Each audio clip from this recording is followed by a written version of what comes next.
This week, Kenya has been hosting the second session of the United Nations Environment Assembly, discussing issues that matter to the environment. And one of the things that is being discussed is the relationship between the environment and food production. And we are going to be speaking to Dr. Richard Munang, who is the climate change expert resident at the United Nations Environment Program. Welcome, Dr. Munang. In the last couple of days, a number of reports have come out, including this one here, titled Food Systems and Natural Resources, that says that the food security agenda cannot be looked at without putting it in an environmental context. I'd like to hear your thoughts about it. It's quite a very important issue, not just for the world, but mostly for Africa, because as we're speaking today, there are 240 million people who are going to bed hungry.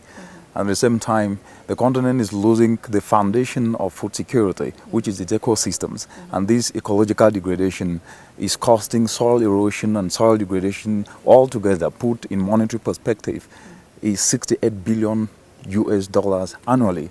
So this report, is for Africa. That is for Africa. Yes. So the report put in perspective the elements that are supposed to be looked into, and mostly ecosystem services. Like, for example, pollination is actually an ecosystem service that is responsible for ensuring that 75% of the entire crops that we depend on.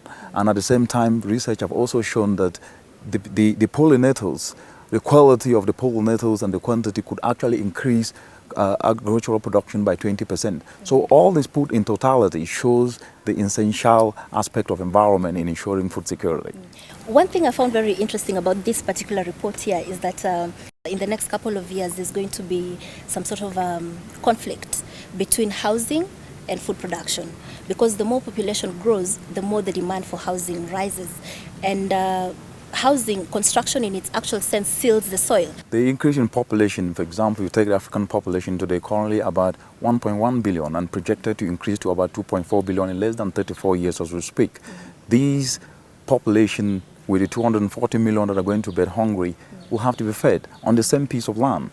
However, the continent is also opportune to be having 65% of uncultivated arable land. So putting all this together means that regardless of the increase in population, if the environment is not put at the center stage or as the center of agricultural production, then definitely the increased population will definitely suffer a lot from the food insecurity crisis that is facing the continent today.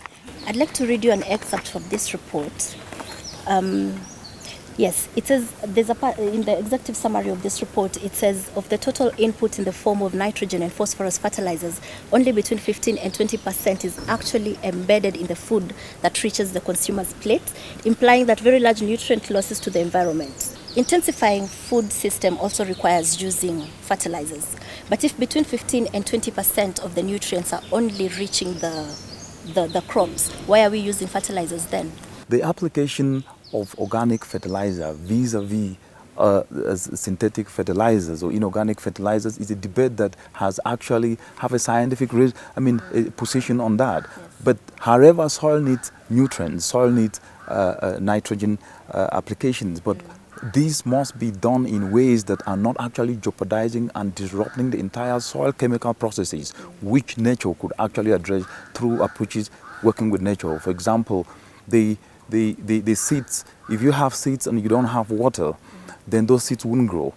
If the soil is destroyed and you apply fertilizers, there will be no agricultural production. When we sit here and produce all these reports, are you worried then that there's a disconnect between what the scientists say versus what ends up to the farmer? Continental Blueprint Agenda 2063 takes into consideration the aspect of ecosystems and environmental management. But the issue is implementation, bringing people together to be able to apply their respective capabilities in either the private sector, civil societies, NGOs, individual citizens, youth, policymakers, to see through the same lens that working with nature and expanding the entire agro-value chain could create jobs and at the same time ensure nutritional security, enhance the productivity of the very ecosystems that underpin our livelihoods and economies, and create the jobs that are needed to address the issues that are facing almost 60% of unemployed youth is very, very crucial. So just as a parting shot, because we need to wrap this up, what are some of the farming practices that our farmers in Africa need to adopt other than using organic fertilizers so that they can work with nature, considering that majority of these farmers are really small-scale farmers? There is no absence of solutions or ecosystem-based adaptations across the African continent, but the problem has been that this has not been upscaled into policy processes so that they can actually be delivered at scale. For example, the ZAI technique, which is applied in the Sahel, especially, for example, in Burkina Faso, has proven not only to increase yields, but at the same time How does it work exactly? These are little holes that are dug and interspersed with organic manure. And when it rains, because when it rains erratic, it's very erratic. So these little holes capture this rainwater, and they help to retain water, and the soil retention capability increases, and this has proven to increase yields up to about 500% in the Sahel.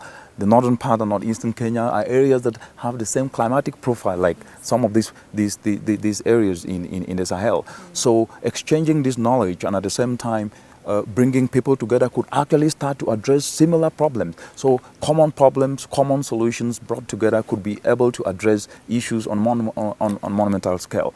All right, thank you very much for your time, Dr. Munang. Thank you very much. It's a pleasure. The UNE officially comes to a close today, and there are two key reasons why food was made part of this conversation here.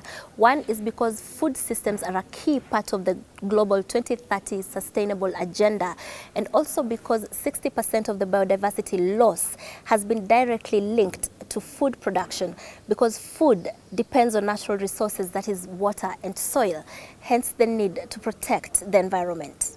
For Food Friday, my name is Zeynab Wandati.